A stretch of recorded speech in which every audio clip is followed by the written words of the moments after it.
Good morning, everybody. Had a little bit of a camera issue, but I'm all good to go now. All right, let's see. Ask Me Anything time for September 7th, 2023, Thursday. So let's go ahead and kick this off. There's a fair amount of questions, and if I move briskly, maybe we can get it done. General housekeeping.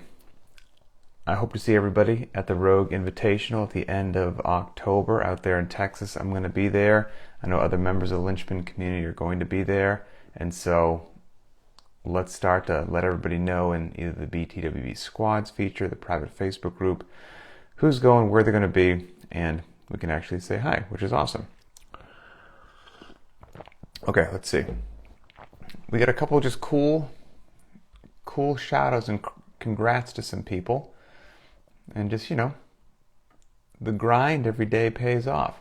So these two were posted in the BTWB Squads feature. First one's from Andrew G. It says, not that anyone here needs proof that coaches programming is magic, but for those that are new and curious, today I was able to break my ring dips into unbroken sets of 10 with only a short rest in between each.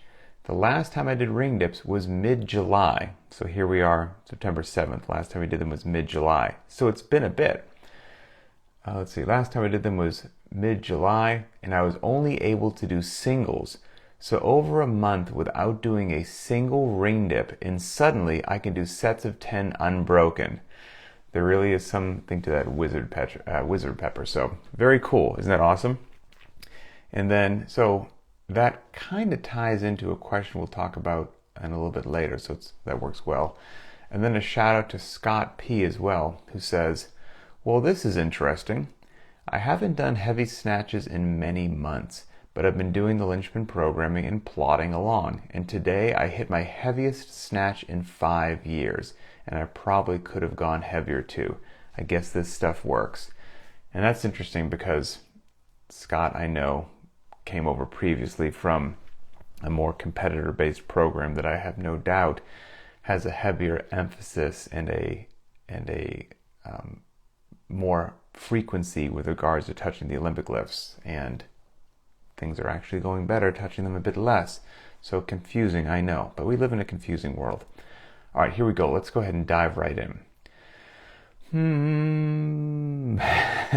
So Linchpin Test 13 is coming up next weekend. You can find the information on social media, the Linchpin YouTube channel, and all that good stuff. But Test 13 is 8,000 meters of running and 210 burpees, wearing a weight vest if you go ahead and want to. And Joshua says, can there be multiple Tempest matches set up for the US time zones for everyone's favorite upcoming Linchpin Test number 13? And yes, so Tempest, you can absolutely set that up, and anybody who wants, it doesn't have to be me, anybody doing Linchpin Test 13 can set up a Tempest match, and it actually plays really well for a workout like that, because 400 meter run, tap your screen or your watch, do the burpees, tap, do the 400 meter run, tap, do the burpees, tap, and you'll have this great sense of who's where. That workout works really well, and that workout's a mental grind, and it's really hard, and you're going to talk to a lot of demons the whole time, and that's part of the point of it. And so something like a Tempest match might help you dig down for some motivation, see other people doing it along with yourself. No matter where they are in the world, they could be united through that amazing feature on BTWB, and that could really help. So feel free absolutely to set those up, and you can just go to the upper left-hand corner of the home screen, get the drop-down menu, set up Tempest, or you can do it by hitting one of the features next to the workout. But yeah, that's a great idea. All right, let's see. Dana, what recommendations would you make to somebody who seems to routinely be susceptible to suffering groin and or hamstring tweaks on certain exercises, especially lunges? You don't want to avoid those particular exercises, but would rather find a way to conquer the issue. That's interesting and almost impossible to just answer in this sort of a format.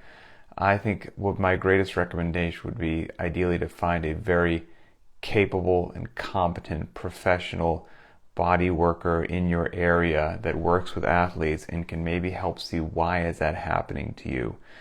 Are you tight, or is something all wound up somewhere else in your body and it's just manifesting there, or is the actual issue in the hamstring and groin?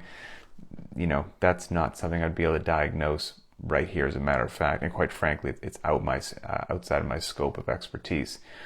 And I'm going to go ahead and assume that you take your time, you do a full, thorough warm-up, and then you take your time after the workout as well to do a little bit of body work and feel good, and that it's still happening, and that would lead me to believe even more you should go see somebody. But if you're not doing those things, then I would at least give those a try first and see if it helps you out at all. Philip I.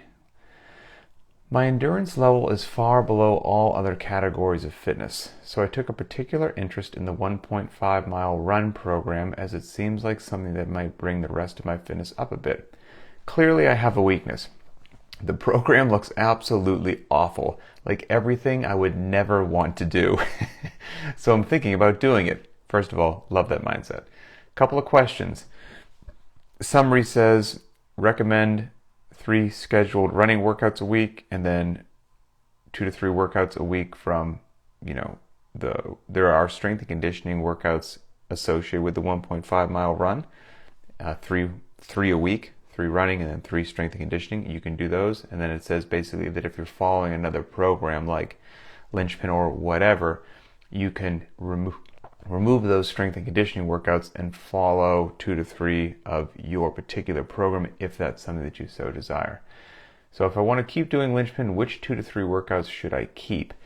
And what I would recommend that you do is you look at the upcoming week of workouts for the 1.5 mile run, the strength and conditioning workouts, and see what do those have going on. And then take a look at the Linchpin week and see what best mimics that. Because, for example, maybe the heavy day in the 1.5 mile run is a pull from the ground. That can give you a sense as to what is something similar happening that week in Linchpin. Is one of the workouts, overhead is one of the workouts, body weight only is one of the workouts, whatever it happens to be. And then take a look at, again, the Linchpin workouts and see if you can choose the one that best mimics that stimulus that day. And is the cost the same for people in the Linchpin community? Yes, it is. It's linked up with Hinshaw as well and BTWB, so I can't really control that cost. So it's all the same there. And if you want to learn more about it, we just did a Very Not Random podcast, number 126, where Boz and I interviewed Hinshaw. And then at the end of the podcast, we talked about the 1.5 mile run program. But most of the podcast is just chatting about why running in general is a good thing for your fitness. Okay, let's see. Patrick S. Pretty sure this question has been asked before, but you've stated you set up your 4-week training blocks of programming based upon where we've been, where we are, and where we're going. You don't prep for any particular thing, like we don't do open prep. We're not prepping for, Linchpin Test 13 because it happens to be coming up. But the question is, what's the mindset based upon the where we're going part of that? Is it the basic goal of getting us a little bit fitter, faster, and stronger? And the short answer is yes. That's absolutely and precisely what it is.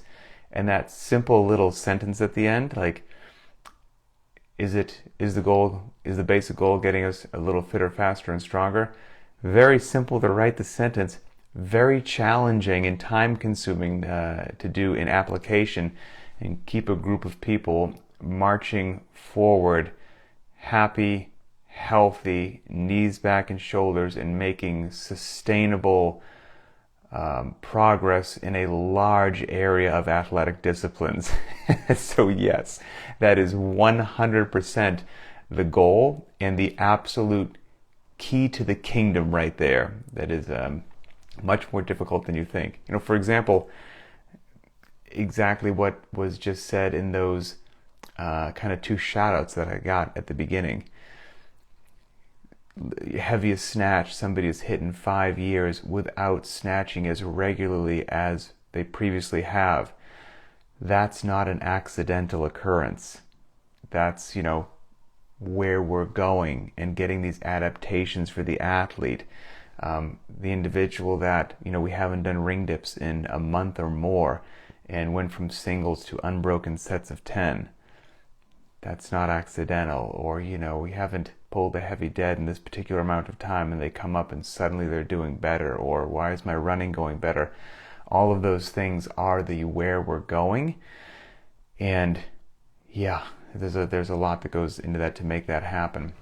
And I'm in the midst of it right now. As a matter of fact, I'm in a programming an upcoming 4-week block and trying to make all that happen. And yeah, it's good stuff. It's migraine inducing at points when if you get stuck somewhere, and then you got to just keep working until you find that solution or problem and go forward. It's funny because Boz and I just spoke in a recent podcast, and I think he said that he does believe there's like a perfect week of programming or whatnot. And maybe I'm just too hard on myself or just programming in general, but it's like, I don't believe that. I don't think there's a perfect week. Because there's always just, if you sat around with it and kicked it around for another 2 or 3 weeks, you could probably tweak one thing, make it a little bit better. I think there are absolutely beautiful, stunningly beautiful weeks of programming. And that's when those weeks that I create get released into the wild. But I don't want to have the hubris, and I'm not saying that Boz does, but I don't want to have the hubris to call any particular week of programming that I've ever created perfect. I want to just keep that goal a bit lofty and keep always striving for it. But none of the programming gets released to everybody until I am utterly and completely happy with the week. I think it's beautiful in every facet, and it achieves all of the metrics that we're looking to achieve that week, and it does it in a good, succinct, elegant fashion. So yeah, that's the goal. Let's see. Kate F. What's up with the recent addition of the Part 2 workouts? Just curious. The Part 2 workouts seem almost weekly. So what she is speaking about, let me go to another page here. Okay, stand by. What are we? We're in September. Hold on, I'm going through the workouts here. Okay, so I gotta go a little bit further. Stand by. I'm scrolling. Okay, yes. So, for example, last week on Friday, we did a 7-round workout, and it was 7 rounds of a 200-meter run, 7 push press, 14 V-ups, and 7 pull-ups. So you did that 7-round workout. And then it said rest 3 minutes and do a 1-mile run. And that's just one of many options that I have to create a workout like that when programming and laying out the week, based upon when I take a step back and start to fill in more pieces to the puzzle to see what fits. That workout only got the question because, or maybe it struck somebody as a bit unusual or different because I broke it out, rest 3 minutes and do a 1-mile run. I wanted to go a bit longer on the time domain that day and a little bit more of the conditioning side as well from a monostructural standpoint. And so that workout could have very easily just been a 7-round workout, but instead of 200 meters each round, make it 400 meters per round. Then you're running almost 2 miles in the workout, and then you do your 400 meter run, you come back, you still have 7 push press, 14 V-ups, 7 pull-ups, and it's a 7-round workout. It's 400 meters per round, and you got a fair amount of running, etc., etc. But I didn't want it to go that way, but I still wanted to get in that kind of volume of the run.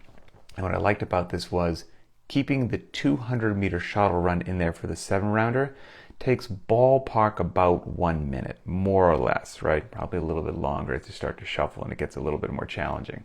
And that was a nice amount of time to not be doing pull-ups or V-ups or push press, to give the athlete just the recovery they need to get back in and hit those sets of 7 or 14 again. So that worked out well. And the 400 at that point in time, I just didn't like how it shook out as I played with it more and more. But I still wanted to get it in.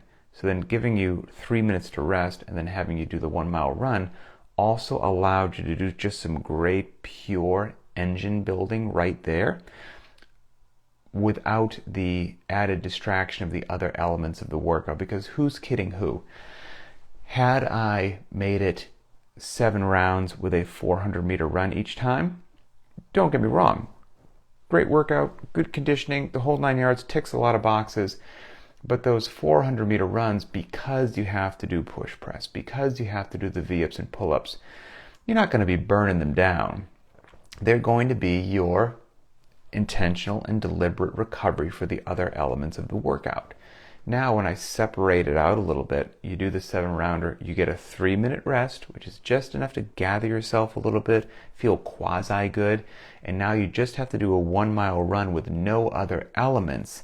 There's a really good chance that you gave that 1-mile run a slightly better pace than you would have had I chopped it up and made it mixed in with a 7-rounder. And so it was a good way to kill 2 birds with 1 stone. Again, not advocating animal cruelty.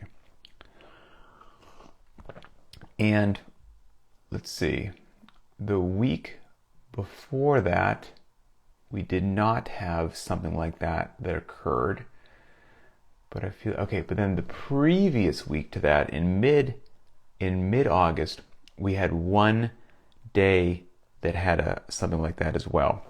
And this is a bit different than an interval workout, so to speak, right? Where you're going to do the same interval, rest 1 to 1 to a 1 to 2, same interval, rest 1 to 1 to a 1 to 2. This is unique because there was like a 7-round workout, you rest 3 minutes, then there's a different element, so to speak.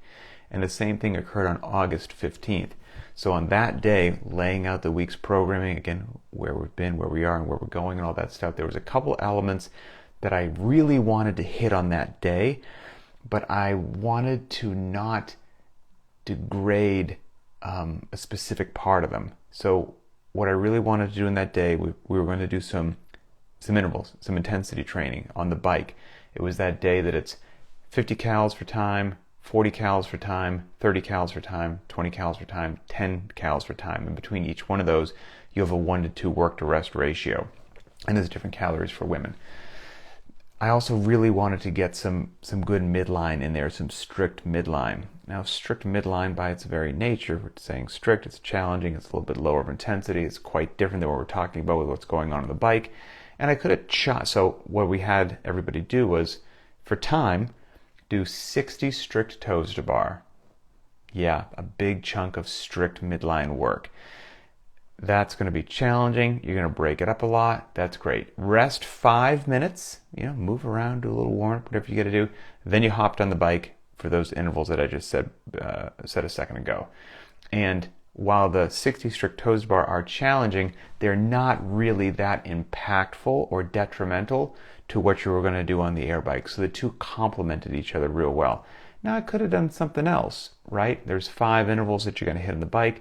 I could have taken those 60 strict toes to bar, made it 5 sets of 12 and said, hey, you're going to do 12 strict toes to bar, hop off, 50 cals on the bike. Take your rest interval. 12 strict toes to bar, hop off, 40 cals on the bike. Take your rest interval. So I could have chopped it up that way. So it's just a different way to accomplish the work when sometimes I want to give each their due without kind of muddying the waters between the two. So that's kind of, hopefully that helps. All right, let's see. Scrolling. Okay, Evan M. What's the breakdown between VNR, which is varied not random, and Linchpin? I see some similarities, just wondering if they were coupled somehow. So they are not coupled. They are separate and distinct entities, as potentially confusing as that is. Linchpin is Linchpin. It's its own standalone deal. Varied not random existed before Boz and I got involved. And then Boz and I got involved, and the BTWB team said, hey, we'd love to have this podcast occur. You two are the individuals we would love to have just share insights with the global CrossFit community. Would you be interested in doing that under the Varied Not Random banner? Sounded great. Said yes. Said sure. And then what sprung from there was also Varied Not Random in and of itself,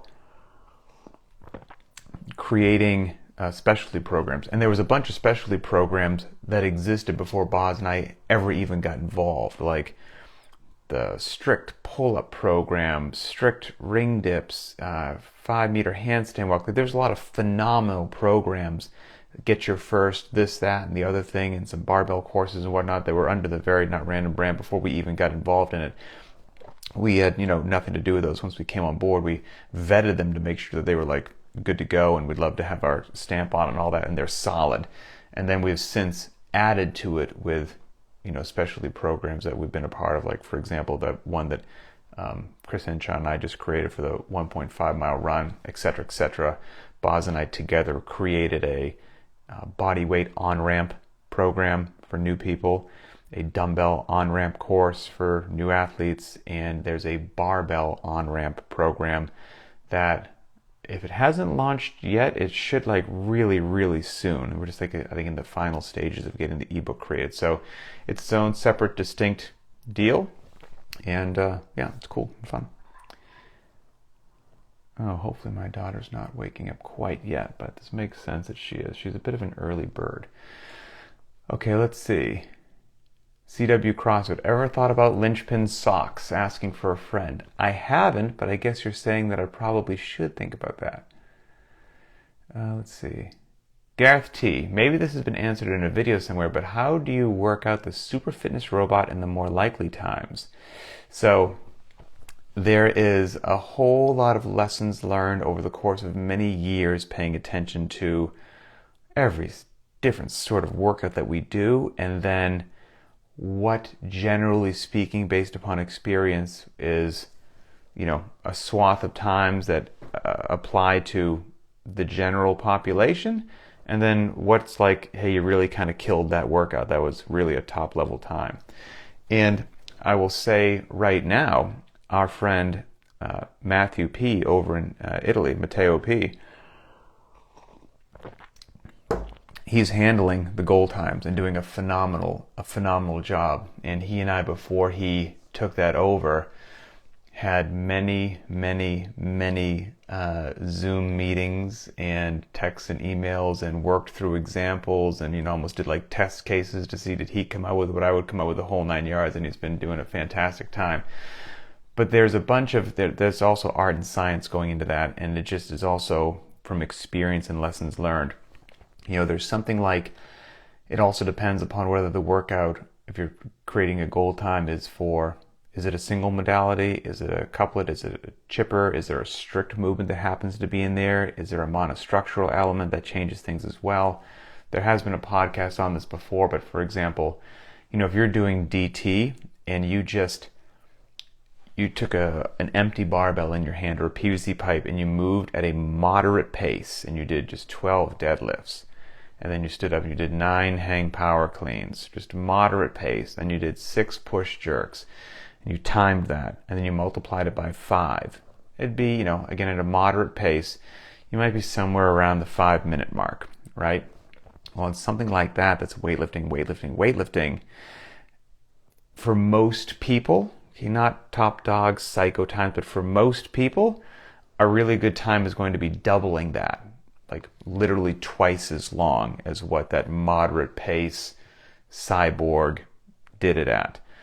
And then you, based upon that can give you some ideas of where you need to go for the super elite, where you can go for the broad swath of the population. Also bear in mind that these are not rigid boundaries, but rough guidelines, that you might be a little bit north or south of the upper or lower limits, and that's still okay. They're just rough guidelines.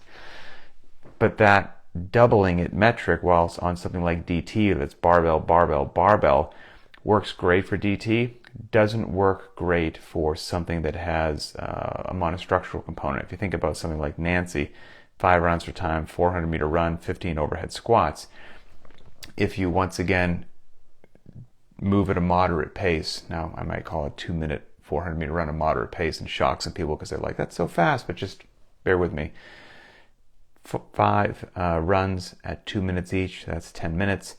You've got 15 overhead squats, so let's say each overhead squat takes you 2 seconds. Moving at a moderate pace with an empty barbell or PVC pipe, that's 30 seconds of overhead squats. Times 5, that's 2.5 minutes. 2.5 minutes plus the 10 minutes of running is 12.5 minutes. Okay, well, if we use the same general metric as where most people will fall, based upon what we did with DT, we'll double that. 12.5 minutes becomes 24 minutes. That doesn't work for Nancy.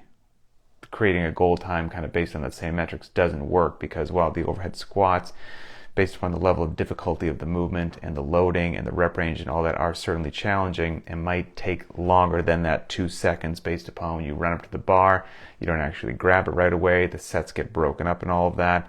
They might actually double. You might actually turn that 30 seconds into a minute. That's totally possible.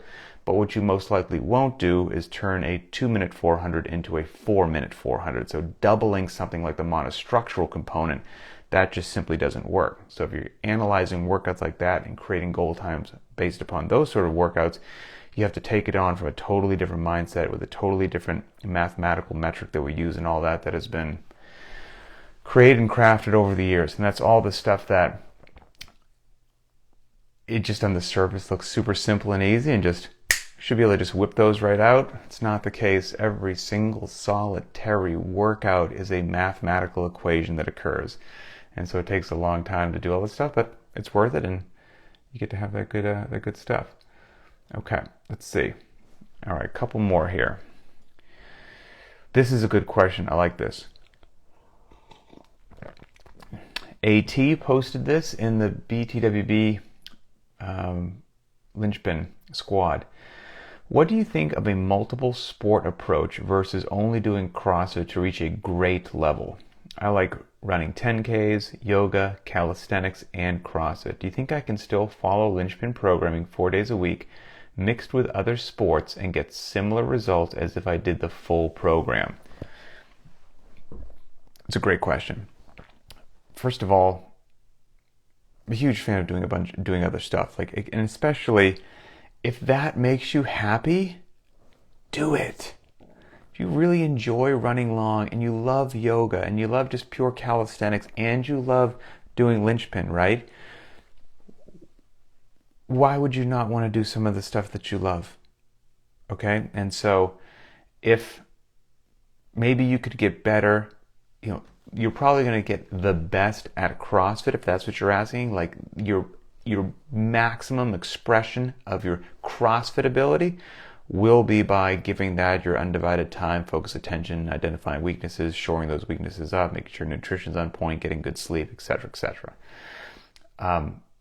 But then if you're not doing the other stuff that you love, maybe you start to dread walking into the gym, and that ain't worth it. So I think you would get the best results doing that same deal with like a 10K. Will you become the best 10K runner in the world by doing all those other things and Linchpin 4 days a week? Probably not, compared to if your sole maniacal dedication of the entire world was being the best runner, period, you would probably become a better runner. And so this doesn't just apply to CrossFit, it applies to whatever. But if you're saying, can you still be profoundly fit and a ferocious beast of athletic capacity and strong and capable and all the things that you want to be while doing 4 Linchpin workouts a day and the other things that you mentioned? I would say yes. The only thing I don't think there's anything wrong with doing 4 Linchpin workouts a week. I think will get you a phenomenal result. My only thing would just make sure you're not doing too much with how much of the other stuff that you are mixing in. Just listen to yourself and make sure you're not overtraining yourself. Let's see. Brian K., have you ever considered doing form check videos for Linchpin members? Linchpin members could submit videos and you could briefly critique them. Brian, that already occurs, my friend, in the Linchpin private Facebook group. So if you're interested in doing that, join the private Facebook group. And we've got multiple level 2 and level 3 coaches that check out your videos. So have a blast. Mateo being one of them, Eric being another. All right, let's see.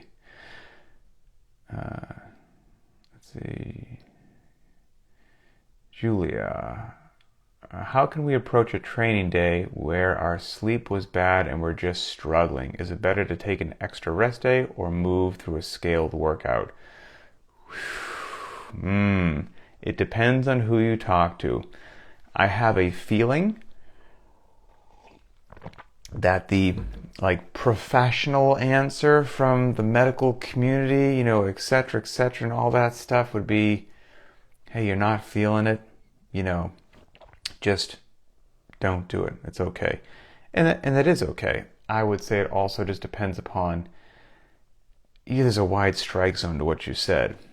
You're just not feeling it and you slept kind of bad. I don't know, I have a lot of those days with 3 kids. So there's a wide strike zone to what you're talking about. Is that you just had a restless night's sleep and you wish that you slept a little bit better, you're not feeling as spunky as normal? Or did you sleep like 90 minutes all night long and you're an absolute just zombie? That's something different. If that occurs, it's probably a good day to give yourself some rest. But I will say for me personally, I don't only work out for my physical well-being and increasing musculature and my cardiorespiratory endurance and contractile potential of my muscles, and that's not the only reason that I work out. I also work out because it's my pressure release between the ears and something which is I've found critically important for my mental health and maintaining a level of discipline in my life. And that's a really big deal. And so I usually still need those things, even on a day that my sleep wasn't ideal. And so for me personally, since those other aspects of physical training are very, very important to me, I would do something with my body that day at reduced intensity, reduced loading, reduced whatever it happens to be. But that's just me. You have to be able to make that decision for yourself. Let's see. Michael K. Final question. After working with Chris Hinshaw on the 1.5 mile run program, are there any learnings from that experience that you are applying to the Linchpin programming? My biggest takeaway from the VNR podcast interview with him was I need to focus on recovery during the workout. I know this is something I need to apply to the workouts within myself, but I'm just curious if you've applied some of the stuff that you guys talked about.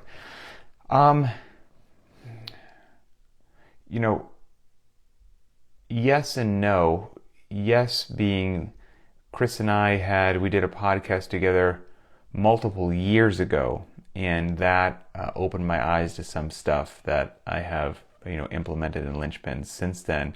And a lot of the things that we went over on the Very Not Random podcast are the same concepts and ideas that he and I spoke about multiple years ago. So those things have been applied for multiple years. And so after the most recent project with him of doing the 1.5 mile run, there wasn't any necessary changes based upon that. So hopefully that helps. We're doing the stuff that is in line with that, and that's kind of why it works. So that's it. Let's see. I think that's everything. We covered all the questions. We made it through it at a nice clip.